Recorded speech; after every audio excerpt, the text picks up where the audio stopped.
चलिए, वॉइस मिल रही है सभी लोगों को? आवाज मिल रहा है ना जी? ठीक, थोड़ा पानी लेके देते हैं और नारियल पानी लेते हैं। चलिए, तो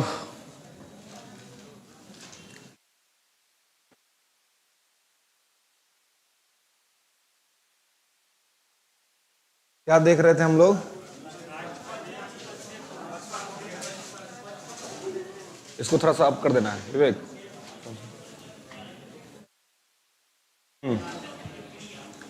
राष्ट्रपति देख रहे थे हम लोग ना?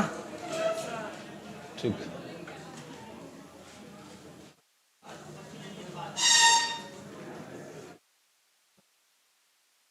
आ रहा है कि पैरवा ठंडा कर, लग रहा है नीचे जा रहा है। हुआ? हाँ हाँ, ठीक। चलिए, तो राष्ट्रपति देख रहे थे हम लोग, है ना? व्हाइट से लिखे हैं। चलिए, व्हाइट मेरा भी पसंद है। आइए, राष्ट्रपति। तो राष्ट्रपति हम लोग देख रहे थे। तो राष्ट्रपति में आई थिंक देख रहे थे राष्ट्रपति की चुनाव की प्रक्रिया, आर्टिकल 55, है ना? अनुच्छेद 55 देख रहे थे।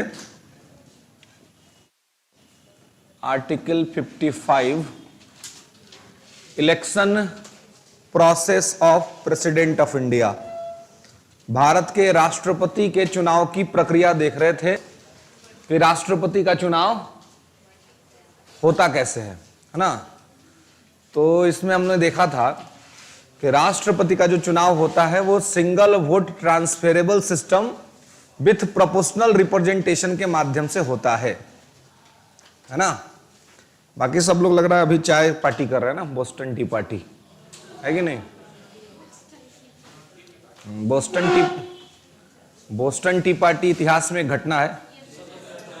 अमेरिका की क्रांति के समय, जब अमेरिका की स्वतंत्रता की लड़ाई चल रही थी ना, तो अमेरिका में एक घटना घटी थी। अमेरिका में एक बंदरगाह है बोस्टन, इंडोनेशिया से चाय पत्ती गया था। मजदूरों ने चाय पत्ती उतार के किनारे रखने के बजाय उतार करके उसको समुद्र में प्रवाहित कर दिया। समुद्र के किनारे का जो पानी था सब लाल हो गया। उसी घटना को बोस्टन टी पार्टी कहा जाता है। तो आप लोग का भी चलता ही है उधर, वो है ना कोनवा पर वो ना, हम उसको एक दिन बोले कि भाई हमरा इतना विद्यार्थी सब आके चाय पीता है आपके यहाँ, है? आपका बिजनेस कहाँ से कहाँ पहुँच गया? कम से कम संस्थान को तो आपको फ्री में देना चाहिए, है? इतना, क्योंकि अरे भाई तो सीधी सी बात है, संस्थान तब ना आप लोग यहाँ है जी, है कि नहीं? कितना आदमी का बिजनेस जमा दिया आप लोग, है कि नहीं यहाँ का? क्योंकि सुबह से लेकर के शाम तक ये सब जितना ही रेवड़ी सब लगता है, ये सब जगह आप लोगों का भीड़ रहता है ना? कहीं कोई कुछ खा रहा है, कहीं कोई कुछ पी रहा है ना? खाए हैं बस, है? अरे अब पीने का मतलब खाली वही नहीं जो बिहार में बंद है। पीने का मतलब क्या और बहुत चीज होता है कि नहीं? खैर, तो राष्ट्रपति के निर्वाचन का तरीका, है ना?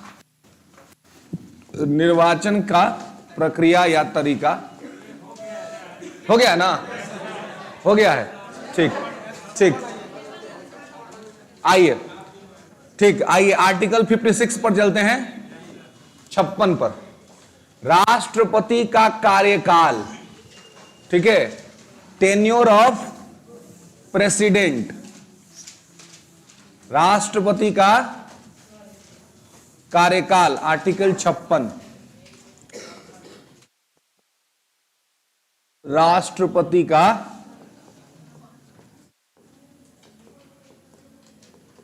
कार्यकाल, देखिए टेन्योर ऑफ प्रेसिडेंट। तो प्रेसिडेंट का जो टेन्योर होता है वो 5 वर्ष का होता है ना? जिस दिन से राष्ट्रपति शपथ लेते हैं उस दिन से 5 वर्ष का उनका टेन्योर होता है, ठीक है? तो सामान्यतः सब कुछ ठीक ठाक रहा राष्ट्रपति ने अपने कार्यकाल में कोई गलतियां नहीं की, राष्ट्रपति ने अपने कार्यकाल में कोई मिस्टेक नहीं किया, संविधान का उल्लंघन नहीं किया, तो राष्ट्रपति सामान्यतः 5 वर्ष तक अपने कार्यकाल पर बने रहते हैं। ठीक है, तो सामान्यतः जो इनका कार्यकाल है वो कितना है? 5 वर्ष। ठीक है, अब देखिए 5 वर्ष का कार्यकाल है, लेकिन अगर ये चाहें तो बीच में अपना इस्तीफा दे करके अपना पद छोड़ सकते हैं, है ना। ये इनके पास इस बात का विकल्प है कि अगर ये चाहें तो ये इस्तीफा दे दे, है ना। तो इस्तीफा दे सकता है, ठीक है, तो इस्तीफा देगा तो 5 साल से पहले भी हट सकता है ना। तो ये अपना इस्तीफा जो है वो उपराष्ट्रपति को देंगे। लिख लेंगे कि यह उपराष्ट्रपति को, लिख लेंगे कि उपराष्ट्रपति को अपना इस्तीफा देकर, उपराष्ट्रपति को अपना इस्तीफा देकर बीच में ही पद छोड़ सकता है, बीच में ही पद छोड़ सकता है। ठीक है, बीच में ही अपना पद छोड़ सकता है। ओके, तो ये इसका जो रिजिग्नेशन होता है, resignation, president resignation address to vice president. ठीक है, ये अपना जो इस्तीफा है वो किसको देगा? उपराष्ट्रपति को देगा। ठीक है, तो 5 वर्ष का कार्यकाल है, बीच में चाहे तो इस्तीफा दे सकता है, या फिर महाभियोग की प्रक्रिया के द्वारा राष्ट्रपति को हटाया भी जा सकता है ना। एक और पॉइंट लिखेंगे, अगला पॉइंट, कि महाभियोग की प्रक्रिया के द्वारा, महाभियोग की प्रक्रिया के द्वारा राष्ट्रपति को, महाभियोग की प्रक्रिया के द्वारा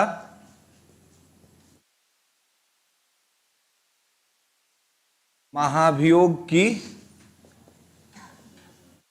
प्रक्रिया के द्वारा इसे हटाया जा सकता है। ठीक है, महाभियोग की प्रक्रिया के द्वारा इसे हटाया जा सकता है ना। He can also removed by the impeachment process, है ना। महाभियोग की प्रक्रिया के द्वारा इसे हटाया जा सकता है। ओके, महाभियोग की प्रक्रिया क्या होती है इसको आगे देखेंगे आर्टिकल 61 में। आर्टिकल 61 में अलग से महाभियोग लिखा ही है, तो वहां पे बताएंगे कि महाभियोग क्या होता है। फिलहाल इतना समझिए कि राष्ट्रपति का कार्यकाल 5 वर्ष का होता है, यह चाहे तो बीच में अपना इस्तीफा दे सकता है, या फिर इसे ही संसद के द्वारा हटाया जा सकता है महाभियोग लगा करके। ठीक है, महाभियोग कैसे लगता है, किस प्रकार से लगता है, ये सब विस्तार से चर्चा करेंगे आर्टिकल 61 में, क्योंकि आर्टिकल 61 पूरी तौर पे महाभियोग ही लिखा हुआ है, तो वहां पर बात करेंगे कि महाभियोग क्या होता नहीं होता है। फिलहाल इतना ध्यान रखना है कि राष्ट्रपति को महाभियोग के द्वारा हटाया जा सकता है। अब महाभियोग क्या होता है ये कुछ ही देर बाद बताएंगे आर्टिकल 61 में। ठीक है, कैसे देखते हैं ना मूवी, फिर सीरियलवा सब कैसे खत्म करता है जी, है ना, एकदम झगड़ा लगा देगा, आज झगड़ा का रिजल्ट जब आने वाला हो तो कह देगा कि अब कल देखिए, है ना।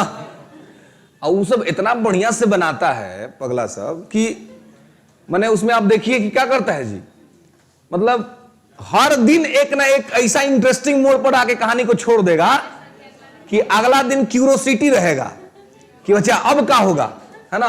वो देखे, है ना, लड़की खेल रहा था, देखिए। लेकिन देखिए एक बात तो स्वीकार करना पड़ेगा कि देखिए जितना सीरियल सब चलता है उसमें महिलाओं का ही प्रमुख स्थान होता है। पुरुष का क्या काम होता है जी, पुरुष को दिखता है सुबह उठा, फ्रेश व्रेश हुआ, बैग लिया, पत्नी आई, टाई पहना दी और गया अपना ऑफिस, है ना। और उसके बाद दिन भर का जो कांड है सब वो घर में हो रहा है ना। और फिर वो बेचारा रात को आया घरे, है ना, और देख रहा है कि कहीं नया कहानी बन रहा है, कहीं नया कहानी बन रहा है। थोड़ा देर तनाव में रहा, फिर सुबह उठ के वो चला गया। मैंने पूरा का पूरा जो सीरियल्स होता है वो कहीं ना कहीं महिला मुद्दा पर केंद्रित होता है, सेंट्रलाइज्ड होता है उसी पर, और उसी के इर्द गिर्द घूमता है। क्या नहीं तो लेकिन लेकिन लेकिन लेकिन रामायण महाभारत में पुरुषों का कैरेक्टर दिखता है। राम के बिना सीता है कहीं? है? पूरे महाभारत में जहां द्रौपदी है वहां पांचों पांडव है कि नहीं है? All the times. लेकिन सीरियलवा में होता है, सीरियलवा में तो भोरे ही भोरे उसका वनवास हो जाता है, वो बेचारा चल जाता है वनवास में। और वहां देखिए रामायण में राम जी वनवास गए तो माता सीता साथ गई, है ना। पांडवों को वनवास हुआ तो द्रौपदी साथ में थी, है कि नहीं? वहां अलग नहीं था कोई। तो बहुत अंतर है, रामायण महाभारत से इन कुलचों का तुलना नहीं कर सकते, है ना। चलिए, तो कहने का मतलब यह है, कहने का तात्पर्य यह है कि महाभियोग की प्रक्रिया के माध्यम से राष्ट्रपति को हटाया जा सकता है, ठीक है। और महाभियोग की प्रक्रिया 61 में लिखा हुआ है, वहां पर उसके बारे में बात करेंगे। यहां इतना ध्यान रखना है कि राष्ट्रपति का कार्यकाल 5 वर्ष का होता है, बीच में चाहे तो इस्तीफा दे सकता है और महाभियोग की प्रक्रिया के द्वारा इसे हटाया जा सकता है। ओके, यहां पर केवल इतनी ही बात है। आगे लिखिए आर्टिकल 57 57, ठीक है। आर्टिकल 57 57, राष्ट्रपति का पुनर्चुनाव या राष्ट्रपति का दोबारा चुनाव। आर्टिकल 57 कहता है राष्ट्रपति का दोबारा चुनाव। दोबारा एकदम समझ रहे हैं ना जी? देखिए, इस आर्टिकल का कहने का मतलब यह है कि भारत में राष्ट्रपति के पद पर कोई व्यक्ति अगर चुनाव लड़ रहा है और जीत करके राष्ट्रपति बन रहा है तो कितना भी बार बन सकता है, बस शर्त इतना है कि चुनाव जीतना है ना। चुनाव जीत जाइएगा ना तो जीवन पर्यंत, मतलब कि मरने तक आप राष्ट्रपति के पद पर रह सकते हैं। हम लोग के यहां राष्ट्रपति बनने का कोई टर्म फिक्स नहीं है। अमेरिका में राष्ट्रपति बनने का टर्म फिक्स है कि एक आदमी 2 बार से ज्यादा अमेरिका में राष्ट्रपति नहीं बनेगा, है ना। तो ये फिक्स टर्म है वहां पर। लेकिन हमारे देश में राष्ट्रपति के संबंध में या किसी भी पद के संबंध में कोई टर्म फिक्स नहीं है। जब तक चुनाव जीतते रहिएगा तब तक आप राष्ट्रपति बनते रहिएगा, है ना। इसलिए देखते ना बहुत सारा नेता सब पदे पर मर जाता है ना। पद छोड़ने का मन नहीं करता है ना। एक बार चुनाव हो गया, जीत गए, आप जनता जिता रही है बार बार, तो वो उसी पद पर रहते। ऐसा खुद से नहीं कहते हैं कि नहीं भाई अब हो गया। हर सर्विस से रिटायरमेंट का एक एज है, तो हमारा भी अब रिटायरमेंट हो गया, अब अगली पीढ़ी को या नए लोगों को मौका मिलना चाहिए। ऐसा यहां पर जनरली देखने को नहीं मिलता है, कम मिलता है। तो 57 कहता ही है राष्ट्रपति का दोबारा चुनाव। तो एक लाइन लिख लीजिएगा इसमें कि भारत में राष्ट्रपति बनने के लिए, भारत में राष्ट्रपति बनने के लिए, भारत में राष्ट्रपति बनने के लिए कोई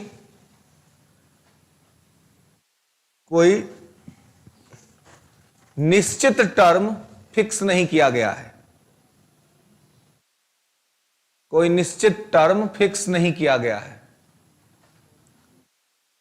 कोई निश्चित टर्म फिक्स नहीं किया गया है।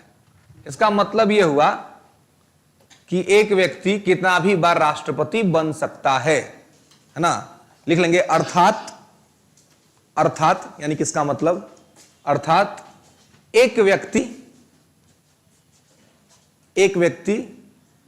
कितना भी बार राष्ट्रपति बन सकता है। अर्थात एक व्यक्ति कितना भी बार राष्ट्रपति बन सकता है, ठीक है। एक व्यक्ति कितना भी बार राष्ट्रपति बन सकता है, ठीक है। मतलब कि कोई निश्चित फिक्स टर्म नहीं है कि क्या, हाँ ठीक है। तो यहां पर क्या है कि इस चीज को ध्यान रखना है कि हम लोग के यहां एक बार से अधिक, 2 बार से अधिक, 3 बार से अधिक, 4 बार से अधिक भी राष्ट्रपति कोई बन सकता है, बशर्ते कि चुनाव जीतना चाहिए, है ना। तो चुनाव जीत जाएगा तो बन सकता है, इसमें कहीं किसी प्रकार को दिक्कत नहीं है। Okay, next. अब आइए आर्टिकल 58, अनुच्छेद 58, राष्ट्रपति के पद की योग्यता। राष्ट्रपति के पद की योग्यता, ठीक है। राष्ट्रपति के पद की योग्यता, qualification of president post. Qualification of president post मतलब कि राष्ट्रपति बनने के लिए आपके अंदर में कौन कौन सी क्वालिटीज होनी चाहिए, कौन कौन सी योग्यताएं होनी चाहिए, वो इसके अंदर में बताया गया है। तो पहला लिखेंगे, भारत का नागरिक होना चाहिए, should be citizen of India, should be citizen of India, Bharat का नागरिक होना चाहिए, ठीक है। 35 वर्ष का आयु पूरा होना चाहिए, 35 वर्ष का आयु पूरा होना चाहिए, ठीक है। तो पहला तो है कि भारत का नागरिक, should be citizen of India, और दूसरा है 35 वर्ष की आयु, है ना, 35 वर्ष का आयु पूरा हो चुका हो। तीसरा लिखेंगे, लोकसभा का सदस्य बनने के योग्य हो, लोकसभा का सदस्य बनने के योग्य हो, ये should be qualify for Lok Sabha member, Lok Sabha का सदस्य बनने के योग्य हो, है ना, उसके पास इतनी योग्यता हो कि लोकसभा का सदस्य बन सके, ठीक है।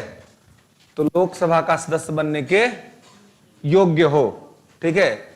भारत का नागरिक होना चाहिए। यहां पर एक बात समझ लीजिए कि भारत का नागरिक होना चाहिए, तो नागरिकता का चैप्टर 1 मैंने आपको पढ़ाया था, जिसमें मैंने बताया था कि नागरिकता प्राप्त करने के 5 साधन नागरिकता अधिनियम 1955 में लिखा हुआ है। 5 साधन कौन कौन सा है जी? एक आदमी कोई बताइए, एक आदमी को लगता है कि याद है। देखिए ऐसे सब ग्रुप में पूरा बोलने जा रहा था। हाँ,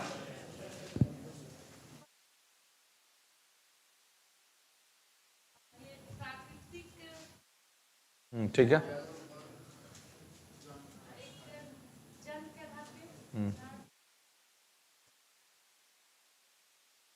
सामूहिकता में बता दे जी, सब लोग मिल करके के साथ।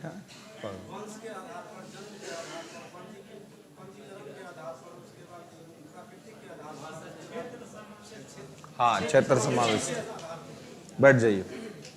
ये सब याद रखना है ना, ऐसा सब सामूहिकता में नहीं बताना है, क्योंकि एग्जाम में ऐसे नहीं होगा, है ना, कि 2 गो बगल वाला बता दे या 3 गो उन्हें वाला बता दे, है कि नहीं। तो वहां तो स्ट्रिक्ट एग्जाम होगा ना, बीपीएससी लगी तो थोड़ा स्ट्रिक्ट तो करेगी।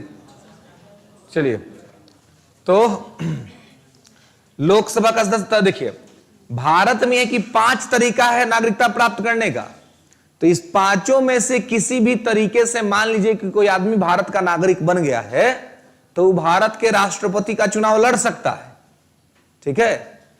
लेकिन एक नियम है अमेरिका में, और अमेरिका में नियम क्या है कि अमेरिका में राष्ट्रपति का चुनाव वही लड़ सकता है जो जन्म से अमेरिका का हो, मतलब कि जिसका जन्म ही अमेरिका में हुआ, ठीक है।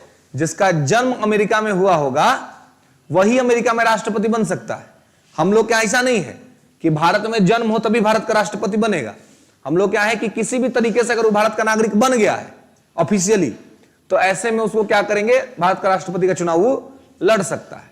लेकिन अमेरिका में अमेरिका का राष्ट्रपति वही बनेगा जो जन्म से अमेरिका का है, यानी कि जिसका जन्म ही अमेरिका में हुआ है।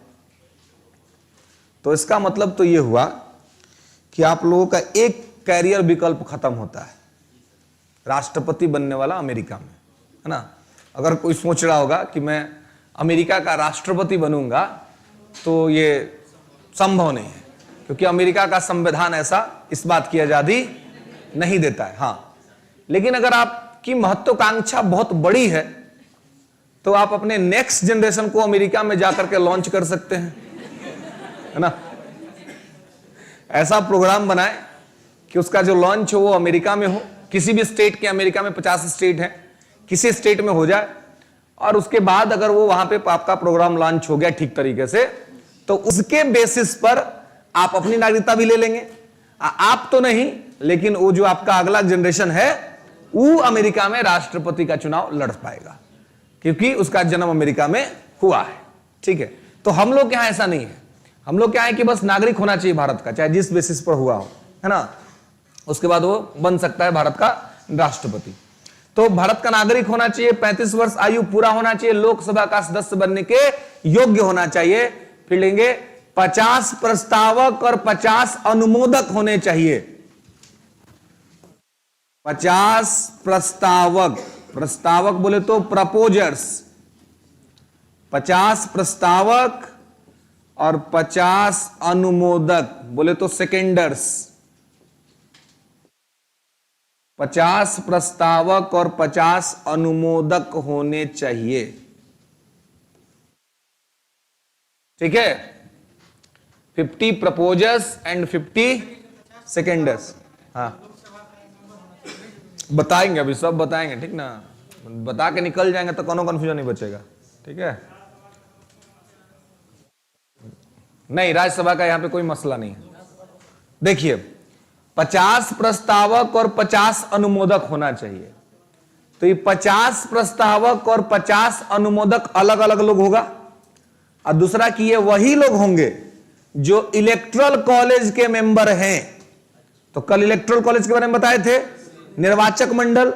इसका मतलब यह हुआ कि राष्ट्रपति के चुनाव में जो लोग वोट देने की योग्यता रखते हैं वही 50 प्रपोजर होंगे और वही 50 सेकेंडर्स होंगे। समझ बात?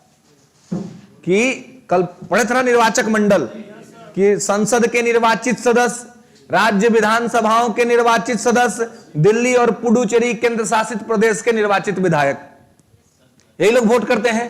तो ये जो लोग राष्ट्रपति के चुनाव में वोट करते हैं वही में से 50 गो प्रपोजर होगा और उसी में से 50 गो अनुमोदक होगा। अब भाई बात समझ में? जम्मू का तो तब न करेगा जब विधानसभा बन जाएगा, अभी तक बनबे नहीं किया। कहां है? है कहीं? सांसद न है, विधायक है कहीं, तब कैसे करेगा? सांसद है तो संसद का सदस्य तो करेगा। जब वहां पर कानून बन जाएगा, होगा तो होगा। ठीक है, तो जब नहीं हुआ है इसलिए मैंने नहीं लिखा है, जब हो जाएगा तो लिखा दूंगा, लेकिन उस समय आप नहीं होंगे क्लास में शायद।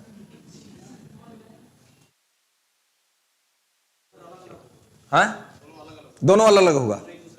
हाँ, दोनों अलग अलग। इन्हें की 50 वो जो प्रस्तावक बना हुए 50 जाकर अनुमोदक बन जाए, इन्हें होगा। आई बेसिकली रखा गया है कि भाई वोट देने वाला आदमी जो है वो वही बनेगा, है ना। नहीं तो राष्ट्रपति बनने के लिए तो आराम से मिल जाएगा जी।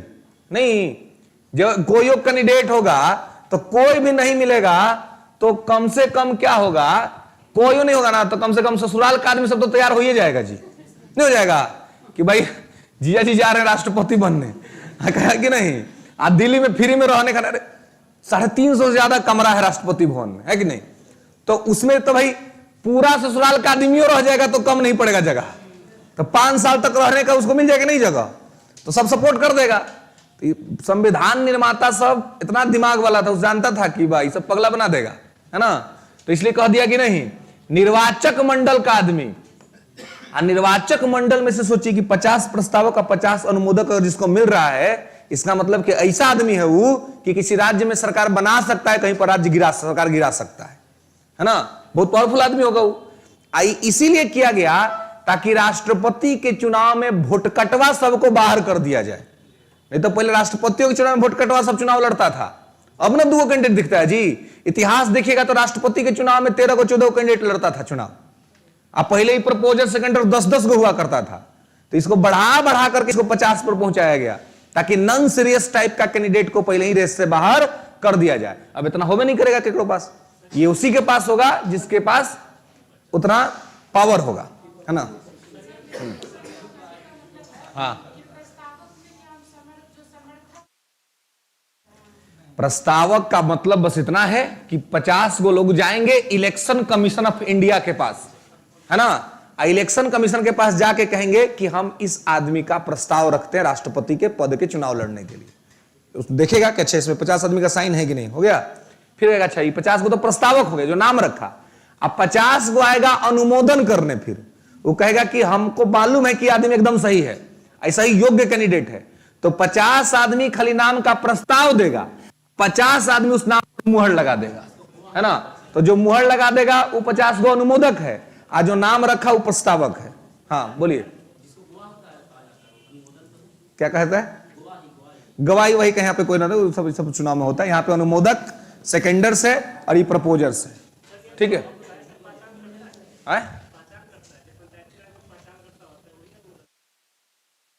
नहीं भाई, अभी बार बार कह रहे हैं कि इलेक्टोरल कॉलेज का आदमी होगा, पहचानकर्ता का नाम यहां कहां से आ गया?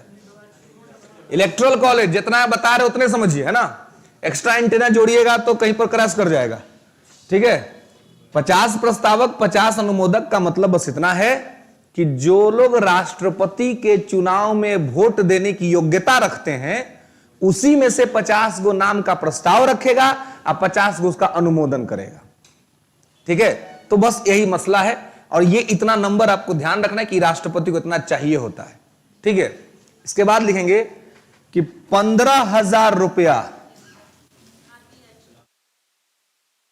15,000 रुपए आरबीआई के पास जमानत राशि के रूप में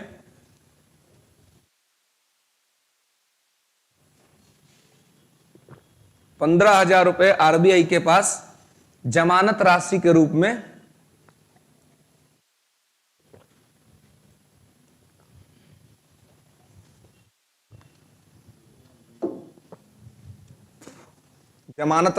में जमा करना होता है,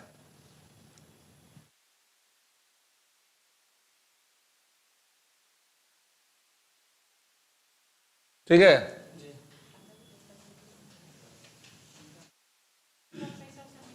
क्या हारने के बाद भी पैसा मिल जाता है, लेकिन देखिए जमानत अगर जब्त हो जाएगा तो पैसा नहीं मिलेगा। तो जमानत जब्त ऐसे होता है कि टोटल जितना वोट पड़ा है उस टोटल वोट का 1/6, टोटल वोट का 1/6 भी अगर किसी कैंडिडेट को नहीं मिला है तो उसका जमानत जब्त हो जाएगा, फिर उसका ही पैसा वापस उसको नहीं मिलेगा। अब कैंडिडेट भले हार गया है लेकिन उसको वोट 1/6 से ज्यादा आया है तो उसका पैसा उसको वापस हो जाता है, ठीक है। तो हमेशा आप लोग सुनते होंगे जमानत जब्त हो गया, जमानत जब्त हो गया, किसी किसी का हो जाता है। तो हर चुनाव में कुछ ना कुछ राशि निश्चित की जाती है जमानत के लिए, है ना। और उसमें एक फिक्स टेन्योर ये रहता है कि भाई इतना % अगर वोट नहीं मिलेगा तो जमानत राशि जब्त कर ली जाएगी। ये इसीलिए किया जाता है ताकि सीरियस लोग ही चुनाव लड़े, वैसे लोग चुनाव ना लड़े जिनको मालूम है कि हमरा तो चुनाव हारना ही है ना। आप देखते होंगे गांव में मुखिया उखिया सबका चुनाव होता है तो कोई चुनाव लड़ जाता है, मतलब उसको मालूम है कि हम चुनाव हारेंगे, लेकिन फिर भी वो दूसरा को डिस्टर्ब करने के लिए, दूसरा का भोटवा काटने के लिए चुनाव लड़ जाता है ना। कितना तो ऐसा होता है कि कितना, मतलब अब विमेंस रिजर्वेशन है, महिला आरक्षण है, तो बहुत बार क्या होता है कुछ महिलाएं चुनाव लड़ जाती है ना, जबकि उनको उनका पति का समर्थन प्राप्त नहीं रहता है, वो अपना अलग बच्चे चुनाव लड़ रही है कि भाई हम तो लड़ाके जीतेंगे, और तब तक क्या होता है उसको मिलता है एक वोट, है ना। तो एगो मेरा एगो घटना घटा था ऐसे ही, ठीक ना। चुनाव हुआ, उसके बाद एगो महिला चुनाव लड़ी थी, वो बेचारी बड़ा मेहनत की, घूम घूम कर पूरा वोट वोट मांगी, है ना।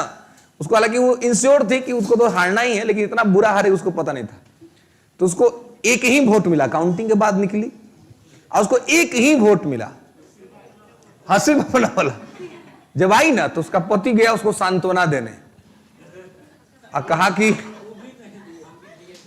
वो उसको एकदम बोला कि जाए दो, हम तो तुमको देवे किए थे, अब अब तुम हार गई तो हम क्या कर सकते हैं। अब वो कहे कि मतलब गांव वाला ग्रामीण भाषा में कि तू अगर हमरा दिले होतो है तो ये हमरा एगो वोटवे आया तो हम आपन वोटवा किसको दे दिए भाई। हम आपन तो कम से कम अपना को दिए होंगे ना, है तो हमरो वोटवा कहीं और चल गया। वो समझ गई, फिर उसको कम से कम 2-3 साल तक तंग की, है ना, कि हमरा वोट नहीं दिया, हमरा वोट नहीं दिया। तो कहने का मतलब है कि जब पता हो कि भाई आपका परफॉर्मेंस चुनाव में कैसा होने जा रहा है तो काहे के लिए अपने आप को आर्थिक क्षति देना, उसके बाद से अलग तरह की क्षति को पहुंचाना, जब तक कि इंश्योर ना हो जाए कि हम ठीक ठाक कंपटीशन देंगे, है ना, तब तक पार्टिसिपेट करने का कोई खास मतलब नहीं होता है। खैर, तो 50 प्रस्तावक, 50 अनुमोदक होना चाहिए और 15,000 रुपए जमानत राशि के रूप में जमा होना चाहिए। ठीक है, तो ये सारा जो चीज है ये सब क्या है, राष्ट्रपति के पद की योग्यता है। मतलब कि ये सारा चीज होना चाहिए। ठीक है, ये सब कुछ होना चाहिए, कोई दिक्कत यहां तक में। अब आइए आगे, आर्टिकल 59 लिखिए।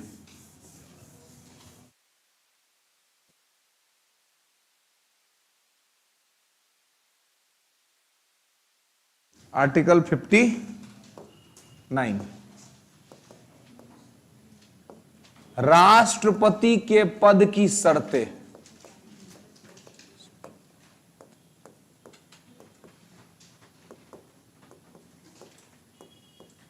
राष्ट्रपति के पद की शर्तें, कंडीशन ऑन प्रेसिडेंट पोस्ट। ठीक है, राष्ट्रपति के पद की शर्तें। अब देखिए, मतलब कि कुछ शर्त निर्धारित किया गया है कि ये चीज अगर होगा तो आप राष्ट्रपति के पद पर चुनाव नहीं लड़ सकते, उसी को कहते हैं शर्त, कंडीशन। ठीक है, कि कंडीशन कुछ रखा गया है। कितना बार होता ना, कुछ कुछ बकलोला सब क्या करता है, शर्तवे को योग्यता में लिख लेता है, याद कर लेता है। अभी आप देखिएगा शर्त कैसा कैसा है। शर्त है कि पागल नहीं होना चाहिए, दिवालिया नहीं होना चाहिए। कितना योग्यता में लिख लेता है, लिखवा देता है कि भाई पागल नहीं होना चाहिए। भाई तो योग्यता नहीं ना हो सकता है, तब तो होगा कि पागल होना चाहिए, फिर होगा दिवालिया होना चाहिए, है ना। तो सोचिए पगला आदमी अगर राष्ट्रपति बन गया तो क्या मामला होगा, है ना। सब देश का राष्ट्राध्यक्ष आता है तो राष्ट्रपति से मिलता है ना, उसी में काम गड़ा जाएगा। तो यहां पे शर्त में जो पहला शर्त है वह लाभ के पद पर नहीं होना चाहिए। लाभ के पद पर नहीं होना चाहिए। He should not take on profit post, take on any post of profit। ठीक है, लाभ के पद पर नहीं होना चाहिए।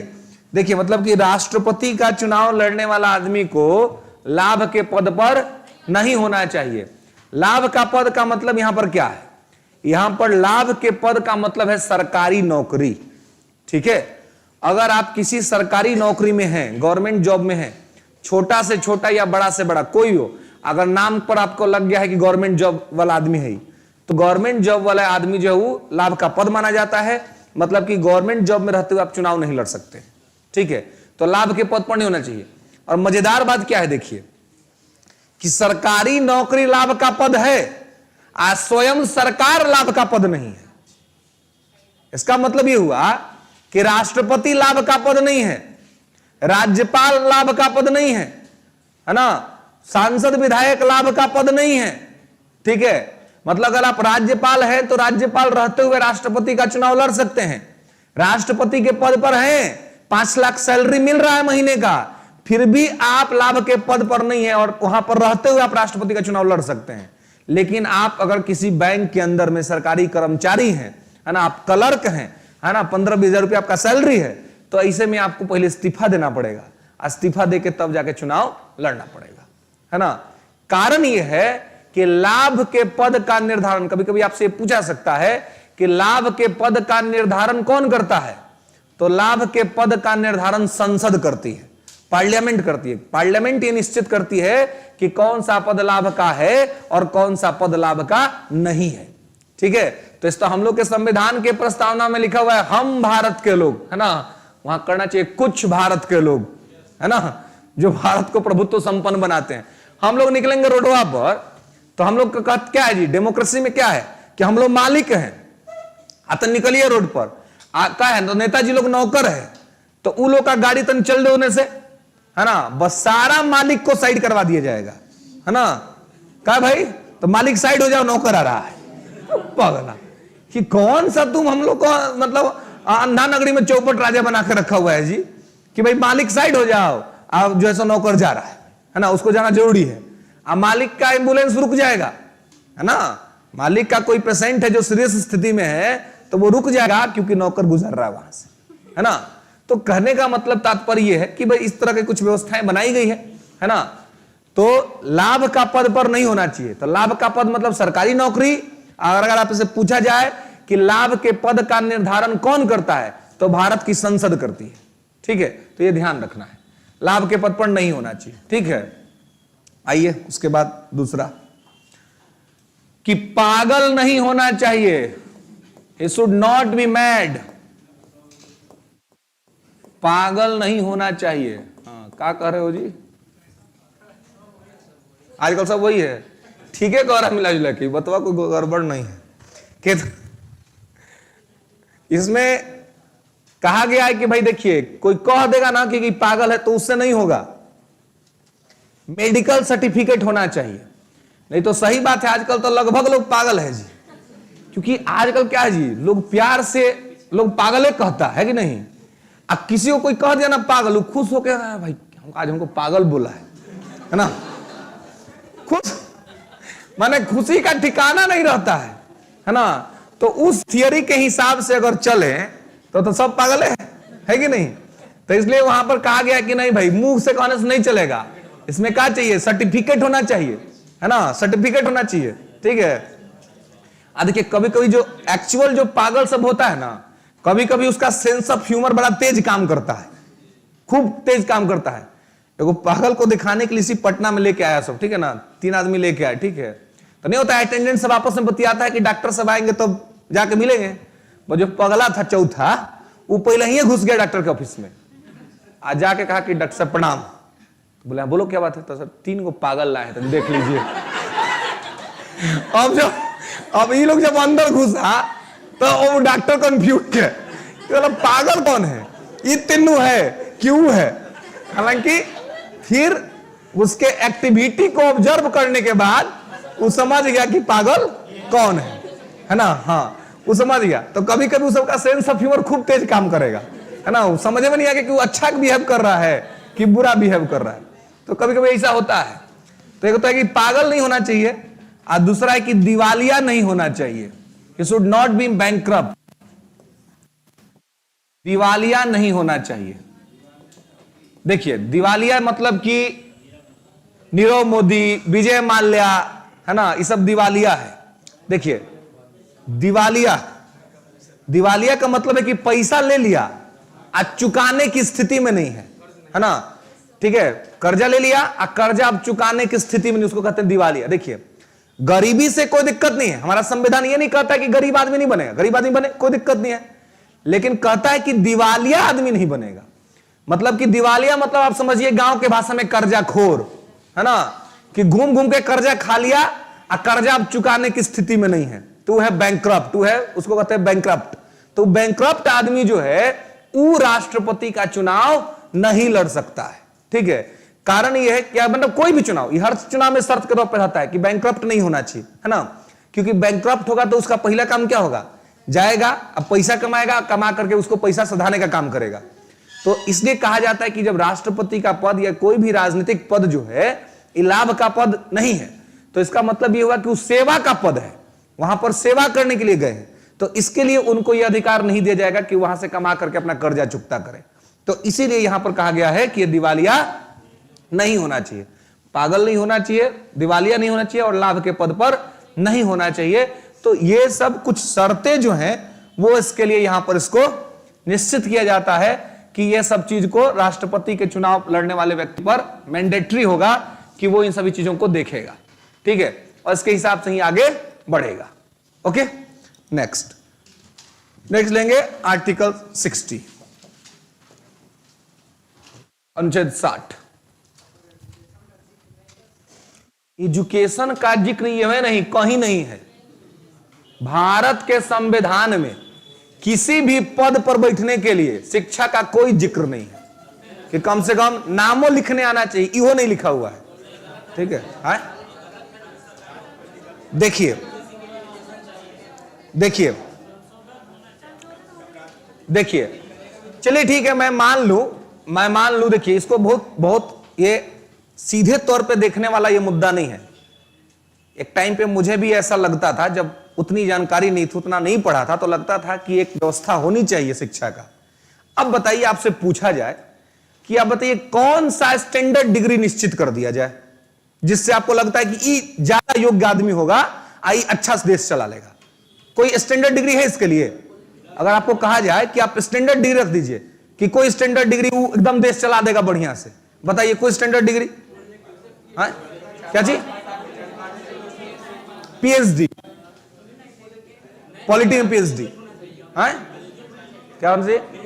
ग्रेजुएट होना चाहिए। देखिए देखिए देखिए, आजकल के भी भारत के जो ग्रेजुएट्स हैं उनकी कितनी अच्छी स्थिति है, ये किसी से छिपा हुआ नहीं है। पहला बात, ठीक है ना। एनएसएसओ का डाटा कहता है कि 95% ग्रेजुएट नाकामिल है, 82% बीटेक बिना काम का है, 80% एमबीए के काम से उसके बॉस खुश नहीं है। यह स्थिति है देश में। अगर डिग्री की ओर चाहिए तो अलग बात है, डिग्री वाले तो बहुत से लोग हैं जो डिग्री ले लेकर घूम रहे हैं और कह रहे हैं कि हम शिक्षित बेरोजगार है। पहले तो उसका शिक्षा वाला डिग्री छीन लेना चाहिए। जो शिक्षित है वो बेरोजगार नहीं है, it is the very truth. जो शिक्षित है वो बेरोजगार नहीं है, और जो शिक्षित नहीं है केवल शिक्षा का दिखावा कर रहा है वो बेरोजगार है। रहना पड़ेगा, समझना पड़ेगा देश की व्यवस्था को। कौन ग्रेजुएट है जी? उस ग्रेजुएट को खाली कहिए कि तनी एक बार में ग्रेजुएट लिखो तो तनी तुरंत जल्दी से लिखो, तो 3 बार घबराएगा ग्रेजुएट लिखने में। यह दिक्कत है ग्रेजुएट के साथ। मेरा अपना व्यक्तिगत एक्सपीरियंस है। विद्यार्थी जब आते हैं तो मेरा पहला सवाल होता है सिविल सर्विस के क्लास में कि अच्छा भाई तुम ग्रेजुएट करके आए हो ना? तो जी सर। हमने चलो हमको ये बताओ कि जिस विषय से तुम ग्रेजुएट करके आए हो तो ऑनर्स करके आए हो क्या? नहीं जी सर। तो बताओ ऑनर्स का मतलब क्या होता है? लगभग मैं 7-8 साल से, मैं ज्यादा साल से नहीं पढ़ा रहा हूं क्योंकि मैं आपसे, आपके और हमारे बीच में बहुत ज्यादा का अंतर नहीं है, ठीक है। और मेरा यह व्यक्तिगत अनुभव रहा है कि मैं 2015 से पढ़ाने के फील्ड में हूं और उस टाइम मैं ग्रेजुएशन में था, ग्रेजुएट था, ग्रेजुएशन कर रहा था और मैं उसी समय से पढ़ा रहा हूं इसी पटना के अंदर में ही, ठीक है। और सिविल सर्विस की संस्थान में ही, है ना, बोरी रोड के अंदर में एक संस्थान है, वहां से मैंने अपने पढ़ाने का जो है वो यात्रा शुरू किया था, ठीक है। लेकिन उस समय किसी को पता नहीं था कि मैं अंडर ग्रेजुएट हूं, ग्रेजुएशन ही कर रहा था मैं, और उस समय से मैं पढ़ाना शुरू किया, ठीक है। और मैंने पूछा कि भाई अब बताओ कि भाई ऑनर्स का प्रॉपर मतलब क्या होता है, तो मैक्सिमम विद्यार्थी नहीं बताते हैं। कोई कहेगा कि सर इस विषय में बहुत जानकारी, कोई कहेगा कि इस विषय का मतलब जानकार, मतलब व्याख्या कर देगा लेकिन उसका प्रॉपर मतलब नहीं बताएगा। ग्रेजुएट लोग होते कैसे हैं हम लोग के यहां? तो 3 एग्जाम के टाइम तक कुछ नहीं पढ़ेगा, जब डेट क्लियर हो जाएगा, अब एग्जाम आ गया तो मार्केट से जाके एगो गेस पेपर खरीद लेगा। अब मजेदार बात तो ही होता है कि गेसवा ले करके आ जाएगा हमारा पास, कहेगा सर तनी इसमें गेस कर दीजिए। अब पगला तो अपने गेस पेपर है, गेस होगा जी। तो इस प्रकार से पढ़ करके लोग ग्रेजुएट होते हैं। आपको लगता है कि ऐसे ग्रेजुएट बहुत काम के होंगे, ऐसे ग्रेजुएट बहुत अच्छा चला देंगे? एक बात समझिए कि यह जरूरी है, शिक्षा हमारे लिए बहुत जरूरी है, शिक्षा होना चाहिए और इसका प्रयास होना चाहिए कि सारे लोग शिक्षित हों। लेकिन इस बात का कोई आधार नहीं है अभी तक कि शिक्षित व्यक्ति बहुत अच्छा शासन देगा आपको। अकबर लिख लोढ़ा पढ़ पत्थर, कुछ नहीं आता था, लेकिन अकबर द ग्रेट कहलाता है क्योंकि महत्वपूर्ण शासन किया। मध्यकाल में मोहम्मद बिन तुगलक, मध्यकाल में जितने शासक हुए थे उन सभी शासक में सबसे ज्यादा पढ़ा लिखा था मोहम्मद बिन तुगलक, लेकिन सबसे ज्यादा अयोग्य और सबसे ज्यादा पागल सिद्ध हुआ खूब पढ़े लिखे होने के बाद। तो इसकी कोई गारंटी नहीं है कि खूब ज्यादा पढ़ा लिखा आदमी आपको बहुत अच्छा शासन दे देगा और खूब कम पढ़ा लिखा आदमी आपको खराब शासन देगा, है ना। इसकी कोई गारंटी नहीं है क्योंकि शासन देने के लिए केवल पढ़ा लिखा होना अनिवार्य नहीं है। किताब को जानना अलग बात है और व्यावहारिकता को जानना अलग बात है ना। और आपको शासन करना है तो शासन में व्यावहारिकता का ज्यादा महत्व है ना। अगर ऐसा होता तो देखिए, हमारे संविधान निर्माता जो थे ना, उस समय संविधान निर्माता में सब लोग पढ़े लिखे थे। अब मैक्सिमम लोग तो वकील था, जो ब्रिटेन से, लंदन से वकालत का पढ़ाई करके आया था। वो लोग चाहता तो शिक्षा रख देता ना वहां पर, लेकिन नहीं रखा। क्यों नहीं रखा? इसका एक तो सबसे बड़ा रीजन ये है कि देखिए, कोई आदमी का, हर आदमी का निजी जीवन का अलग अलग समस्या है। कोई आदमी, अब अकबर के पास नहीं पढ़ने का क्या कारण था? क्योंकि जब उसका जन्म हुआ 1542 ईस्वी में, तब उसका बाप मारा मारा फिर रहा था, अस्थाई जीवन नहीं था उसके पास। 1540 में कन्नौज के युद्ध में शेर शाह सूरी ने हरा करके उसको भगा दिया था भारत से। अब वो रहे कहां? ऐसी स्थिति में बच्चा का जन्म हुआ, अब लाइफ में अस्थायित्व तो नहीं था, तो पढ़ेगा कहां? तो कोई समय नहीं था उसको पढ़ने लिखने के लिए, कोई जगह नहीं था प्रॉपर। ऐसी परिस्थितियों के वजह से वो पढ़ लिख नहीं पाया। ऐसे बहुत से परिवार के लड़के या लड़कियां आपको मिलेंगी भारत में, जो अपने पारिवारिक परिस्थितियों के वजह से नहीं पढ़ पाए। तो ऐसे में अगर संविधान में यह डाल दिया जाए कि शिक्षित होने के बाद ही आपके पास राजनीतिक अधिकार मिलेगा, तो आपको नहीं लगता है कि वैसे परिवार, वैसे लड़के लड़कियों के साथ राजनीतिक अन्याय हो जाएगा, पॉलिटिकल इनजस्टिस हो जाएगा? और अगर आज के परिस्थिति में भी कोई पढ़ा लिखा नहीं है, तो इसके लिए संविधान में संशोधन करने की आवश्यकता नहीं है, सरकारों को शर्म करने की आवश्यकता है कि सरकार शर्म करे कि इतना दिन से स्वतंत्रता के बावजूद आप सभी लोग को लिटरेसी रेट नहीं दे पाए, सभी लोग को आप शिक्षित नहीं कर पाए। बिहार में एक मुख्यमंत्री बनी थी, है ना, श्रीमती राबड़ी देवी, है ना। राबड़ी देवी जब मुख्यमंत्री बनी तो उनकी सार्वजनिक तौर पर आलोचना हुई कि वो अनपढ़ है। लेकिन क्या राबड़ी देवी पढ़ी लिखी नहीं थी तो इसका जिम्मेवार वो थी? क्या उनको इसका जिम्मेवारी दे देना चाहिए? इसकी जिम्मेवारी तो उनकी माता पिता की ना बनती है, या उस समाज की बनती है जो महिलाओं को पढ़ने नहीं देता था, उस समाज को बनती है जो लड़कियों से घर का चौका बर्तन करवाता था, उनको स्कूल नहीं भेजता था। तो उस परिस्थिति में पढ़ लिख वो निकली थी, तो केवल इसके क्रेडिबिलिटी उनको क्यों? अगर कोई पढ़ लिख नहीं पाया तो इसका मतलब उस नहीं है, उसके समाज की बनाई गई परंपराएं, उसकी व्यवस्थाएं उसके लिए दोषी हैं। तो ऐसे में अगर हम एजुकेशन को ही प्रायोरिटीज के बेस पर रख दे, तो ऐसे में बहुत से लोगों का राजनीतिक न्याय छिन जाएगा। अब इसका मतलब यह नहीं है कि मैं अनपढ़ लोगों का समर्थन कर रहा हूं। मेरा बस कहने का मतलब यह है कि किसी कारणवश यदि कोई पढ़ नहीं पाया तो उस वजह से उसका राजनीतिक अधिकार नहीं छीना जाना चाहिए, उसको वो अधिकार मिलना चाहिए। दूसरा बात मैं बस इतना यह कहना चाह रहा हूं कि कोई पढ़ा लिखा व्यक्ति बेहतर शासन देगा, इसकी भी कोई गारंटी नहीं है, क्योंकि इतिहास में हमने देखा है कि बहुत पढ़े लिखे होने के बाद मोहम्मद बिन तुगलक एक असफल शासक सिद्ध हुआ और अकबर कम पढ़ा लिखा होने के बावजूद भी एक सफल शासक सिद्ध हुआ। तो इसलिए शासन को किताबी ज्ञान से केवल जोड़ करके देखना उचित प्रतीत नहीं होता है कि वो है। हां, किसी के अंदर में कॉम्बिनेशन हो सकता है कि वो पढ़ा लिखा भी है और प्रैक्टिकलिटी का भी नॉलेज है, तो आदमी बेहतर हो सकता है। ये सोने पे सुहागा वाली बात होगी, उसके पास दोनों है। इसीलिए तो हमारा व्यवस्था बनाया गया है कि जिस राजनीतिक तंत्र में शिक्षा का कोई प्रावधान नहीं है, तो उसके साथ काम करने वाले व्यक्ति को शिक्षित बनाया गया है।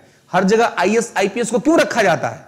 कि भाई जो काम करने वाला आदमी जिसको हम चुने हैं, वो आदमी जो है उसके पास उतना हर चीज का नॉलेज नहीं है, लेकिन लोकतंत्र है, जनता के बीच में वो लोकप्रिय है, तो उसके सहायता के लिए पढ़ा लिखा आदमी उसके साथ रहता है। हर विभाग का एगो सचिव होता है ना, और सचिव के पद पर आईएएस को बिठाया जाता है कि वो आदमी कुछ गलत ना कर दे, कुछ गड़बड़ी ना हो जाए, तो उसको सलाह और मशविरा दिया जाए। तो इस प्रकार से व्यवस्था को चलाया जाता है। तो व्यवस्था को चलाने के लिए बहुत सारा डायनेमिक्स सेट हुआ है। व्यवस्था जैसे आपको दिख रही है वैसे नहीं है, इसको चलाने, इसको बनाने के लिए, और भारत के संविधान निर्माता जो थे उन्होंने बहुत सोचा, बहुत थिंक डेवलप किया, और थिंक डेवलप करने के साथ इसको लाया, है ना। तो पढ़ा लिखा होना बहुत जरूरी चीज है, आज के समय में तो एकदम जरूरी चीज है। और सरकार को चाहिए कि ऐसा व्यवस्था डेवलप करे कि कोई व्यक्ति वर्तमान में अनपढ़ न रह जाए, और साथ में केवल डिग्री वाला शिक्षा नहीं, जिसके पास डिग्री हो उसके पास वास्तव में योग्यता हो, और अगर योग्यता नहीं हो तो डिग्री ना मिले उसे। अन्यथा इससे क्या होता है, पढ़े लिखे लोग भी बदनाम होते हैं, है ना। जब उसका गांव में एक किस्सा आप सुन रहे हैं कि सब सावधान सब आपस से दी, है ना, सब लोग को एक ही बराबर खींच देते हैं। एक कोई घटना घटती है बिहार में, कोई विद्यार्थी गलत तरीके से टॉप कर जाता है तो पूरे बिहार के विद्यार्थियों के मेरिट पर क्वेश्चन मार्क आ जाता है, जबकि पूरा भारत जानता है कि मेरिट बिहार से निकलता है ना। कहीं पर भी हो, पूरे भारत के 28 स्टेट्स लेकर के और 8 यूटीज में सबसे ज्यादा अगर आईएएस का प्रोडक्शन करने वाला कोई स्टेट है तो वो बिहार है। तो ये मेरिट पर होता है, ये चीट करके नहीं होता है, ये पढ़ के होता है, रात भर जग के होता है ना, बिन खाए सोए के होता है ना, ये सब कुछ होता है। तो ये सब कौन से लोग करते हैं? ये सारे लोग जो मेहनती हैं वो करते हैं, लेकिन एक कोई घटना घटती है तो इन सबके मेहनत पर पानी फिर जाता है, बना बनाया इमेज पर धब्बा लग जाता है, ब्लैक स्पॉट आ जाता है कि भाई ये लोग तो वैसे ही होते हैं।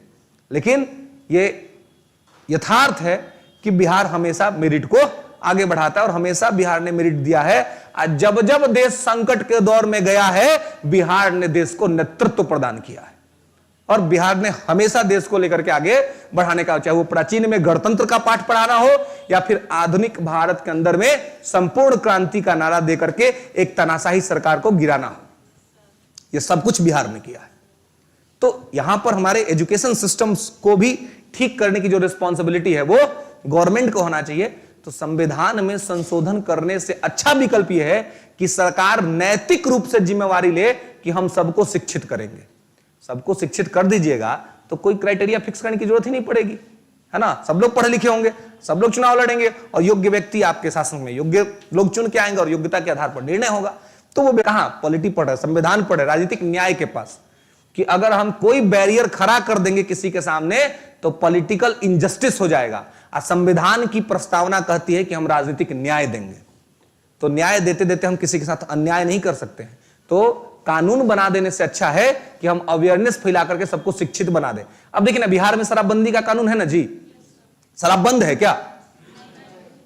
तो क्या हर दहेजबंदी का कानून भारत में 1960 में बन गया? क्या दहेज बंद है? नहीं है। तो इसका मतलब क्या हुआ कि कानून हर समस्या का समाधान नहीं है। जब तक कि समाज खुद के स्तर पर यह ना मान ले कि यह गलत है, पीने वाला आदमी को खुद मानना पड़ेगा कि इट्स इंजूरियस फॉर हेल्थ, है ना, ये मेरे लिए खराब है। सिगरेट पीने वाला पगला सबको देखते हैं आप, साला उस पर तो फिगरों बना के लिखला है जी, उस पर तो फिगर भी दिया हुआ है, कैंसर का इमेज है, फिर भी पीता है, अब फिर चाय के साथ पीता है। और दिक्कत यह है कि उस सब चीज को वो स्टाइल से जोड़ दे रहा है। बताइए कितना, मतलब हम किस दौर से गुजर रहा है हमारा समाज, क्यों कर रहा है निकम्मेपन वाला काम, कर रहा है सबसे गिरा हुआ काम, और उसको वो मान रहा है कि क्या है, ये स्टाइल है। यही तो है मानसिक विकलांगता, इसी को कहते हैं मेंटल डिसेबिलिटी, है ना, कि आप कितना गलत कर रहे हैं और आपको खुद नहीं पता है और आप उसको स्टाइल से जुड़े। और आजकल इस सब चीज के लिए सबसे ज्यादा जिम्मेवार है ओटीटी प्लेटफॉर्म और ये आपका जो वेब सीरीज आ रहे हैं। आजकल देखिए आप, गाली देना फैशन बन गया है, युवाओं के मुंह पे गाली रहता है। आप कहीं से गुजरिए, 4-5 युवा बैठे हुए हैं, चाय पी रहे हैं, सिगरेट पी रहे हैं, अगर उनके मुंह से 1 मिनट के अंदर 5 गालियां नहीं निकली तो आप कहिएगा क्या बात है। और ये क्या है, ये पूरा का पूरा आपके समाज को ना बर्बाद करने की साजिश है यूरोपियन सभ्यता के माध्यम से। ये इंडिया का क्वालिटी नहीं था, ये इंडिया का फीचर नहीं था, लेकिन ये सब कुछ हमारे सोसाइटी में हो रहा है और बहुत ही ड्रामेटिकल तरीके से हो रहा है। आपको पता ही नहीं है कि आप गलती कर रहे हैं, लेकिन आप उस गलती को स्टाइल मान रहे हैं। आपको लगता है कि यही स्टाइल है, यही स्वैग है। अरे स्वैग तो ज्ञान में है, स्वैग तो पढ़ाई लिखाई में है। अपने आप को एबिलिटी बनाइए ना, एबल बनाइए, तब स्वैग दिखाइए उसमें ना जी, कि खुद को कुछ पी पिला करके बर्बाद करने में है। आपके परिवार को आपसे कितनी उम्मीदें होंगी, है ना। लेकिन ये सब चीज क्या है, ये सब शिक्षा नीति के बहुत सारा दोष आ गया है। ये सब चीज जब तक ठीक नहीं होगा और इस सब चीज पर ठीक से अगर काम नहीं किया जाएगा तो समाज धीरे धीरे करके ही सही पथभ्रष्टता का शिकार हो जाएगा। और फिर हम कितना भी एजुकेशन को फिक्स करते चले जाए, है ना, अच्छे अच्छे स्कूल से बच्चे पढ़ के निकलते हैं, लेकिन उनका व्यवहार देखिए। किताबी ज्ञान तो ठीक है, लेकिन व्यवहार ऐसा है कि आपको शर्म आ जाएगा उनके साथ बैठने और बातचीत करने में, है ना। ऐसा स्थिति है स्कूलों का। तो ये क्या है, यही है कि केवल शिक्षा मिल रहा है, विद्या नाम की कोई चीज मिल नहीं रही है। जब पहले हम लोग के समय में, जब हम स्कूल के अंदर में थे, तो हमें विद्या दी जाती थी स्कूलों के अंदर में, ना, जिसको कहते थे विद्या ददाति विनयम विनयाति पात्रताम पात्रत्वात् धनमा प्राप्त पूर्णोति तत् विद्या तत् सुखम, है ना, कि विद्या आता है, विद्या से विनय आती है, धन प्राप्त होता है और उस धन से सुख प्राप्त होता है। लेकिन अब क्या है, शिक्षा आती है और शिक्षा आकर के आपको ठीक ठाक नौकरी दिला तो देगी, कहीं हो सकता है, लेकिन आपके अंदर जो सहनशीलता होनी चाहिए, जो विनयशीलता होनी चाहिए, जो समाज को और अपने आप को समझने की जो कला होनी चाहिए, वो कला आपके पास नहीं आता है और उसी वजह से समाज धीरे धीरे खतरे के दौर में प्रवेश कर जाता है। आप स्वयं समाज के लिए खतरा बन जाते हैं और ये सब कुछ जैसे यहां पर होता है ना। तो खैर ये सब चीज तो खुद के स्तर पे ही समझने की चीज है, अंडरस्टैंड करने की चीज है, उसको करके आगे बढ़ने का चीज है कि जीवन में किसी प्रकार से कोई विशेष जो है सो दिक्कत का सामना ना करना पड़े। हाँ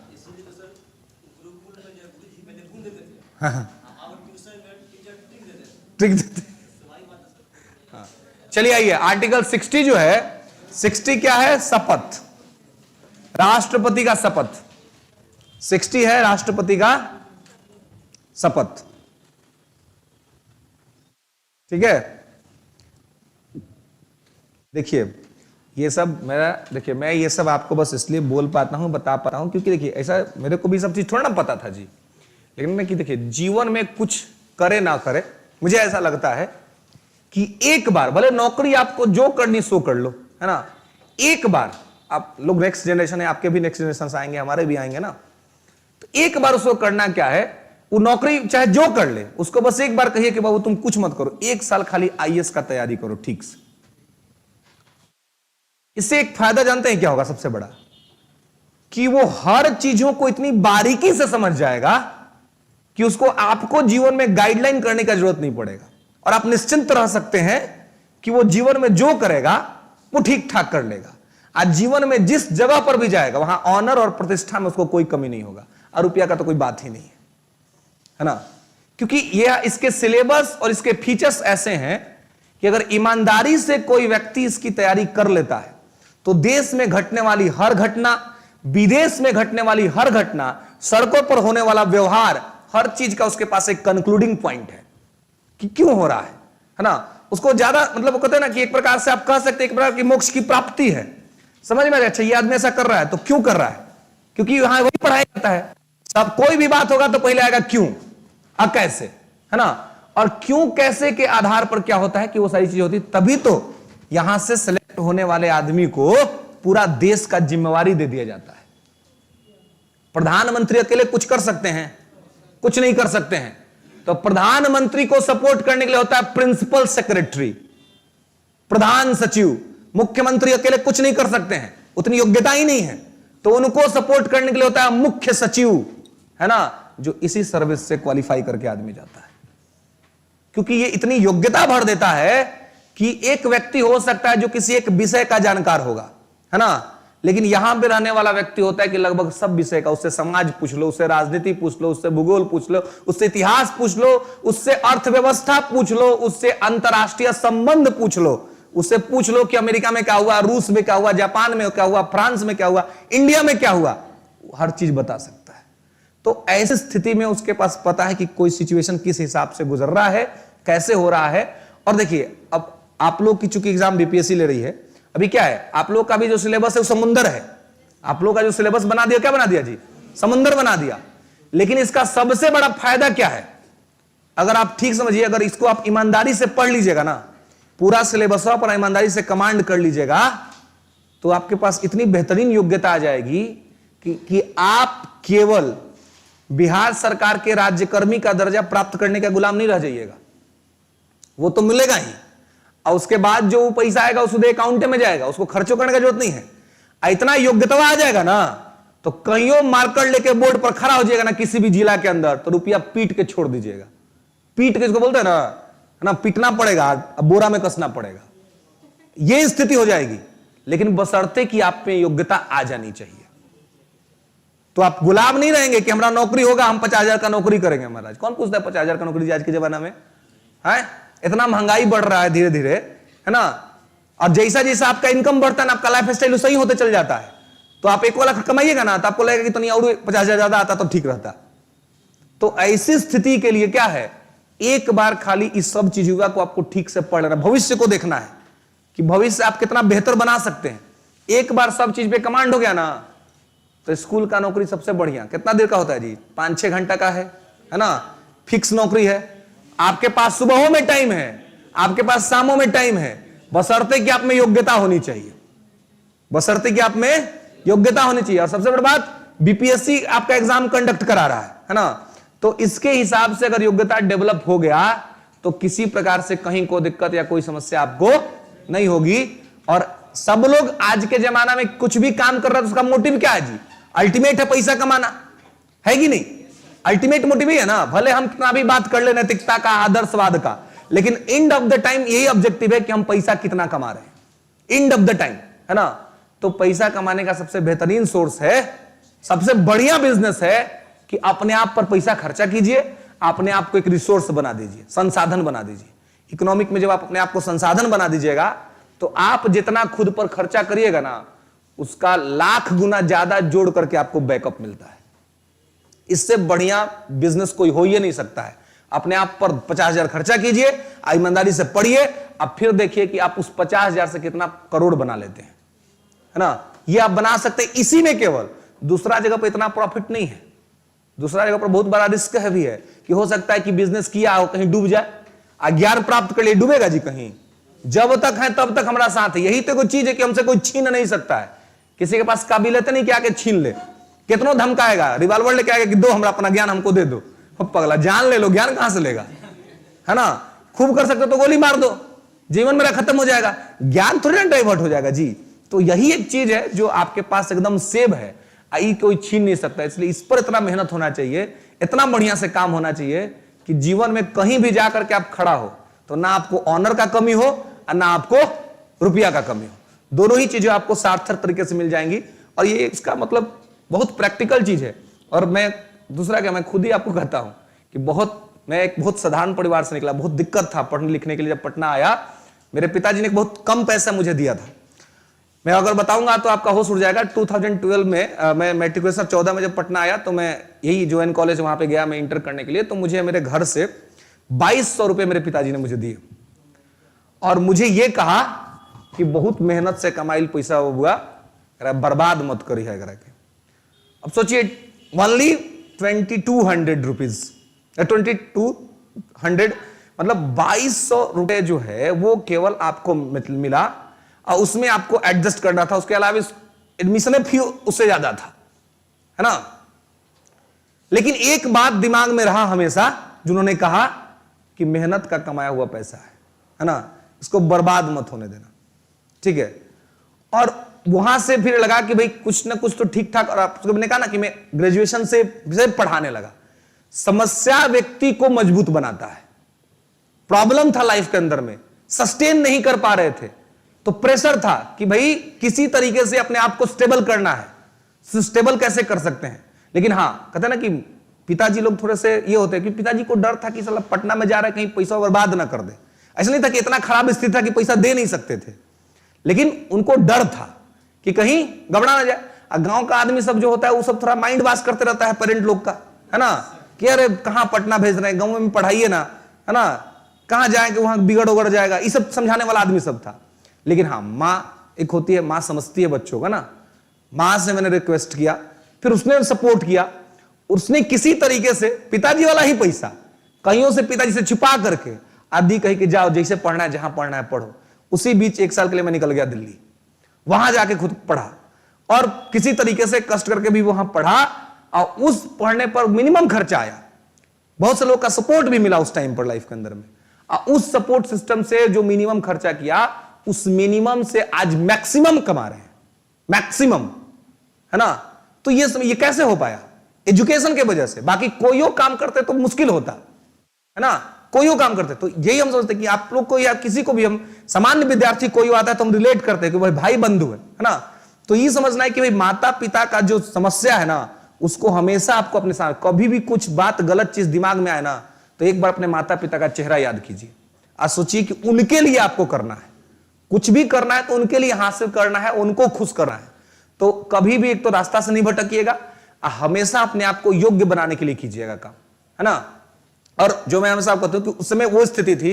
अभी स्थिति ऐसी कि घर में अगर कोई निर्णय लेना होता है ना, तो पिताजी बिना पूछे नहीं लेते, पहले फोन करके कहते हैं कि कोई काम होना चाहिए कि नहीं होना चाहिए। भाई आप योग्य हैं, आप देख लीजिए, आप डिसाइड करिए। बोलते नहीं तुम बताओ तुम क्या कहते हो, है ना। तो ये सब चीज क्या होता है, माता पिता का विश्वास हम लोग को जीतना पड़ता है, कमाना पड़ता है। किसी के प्रति जो विश्वास है ना या बिलीव जो है ना, वो हम लोग को कमाना पड़ता है, ऑनर करना पड़ता है, उसको टेक करना होता है। उसको कमाने के लिए उनको पहले अपने आप को प्रूव करना पड़ता है कि I am eligible for this, है ना। और जब हो जाए तो कोई दिक्कत नहीं। अभी क्या कहते हैं, अभी इस बार फाइनल मेरिट नहीं बना तो उन्होंने कहा कि सुनो, पढ़ाई लिखाई पढ़ाना लिखाना बंद कर दो और जैसे कहोगे जो कहोगे तुम जाओ, एक बार फिर से सेट हो जाओ, कंप्लीट दिल्ली में रहो और फिर से रह करके पढ़ो और किसी तरीके से प्रयास करो कि फाइनल मेरिट उसके अंदर में बन जाए। क्योंकि पढ़ाने लिखाने के समय में टाइम नहीं मिलता है खुद का बहुत ज्यादा पढ़ने का, 3 बार क्लासेस होती है, रात को कुछ टाइम मिलता है।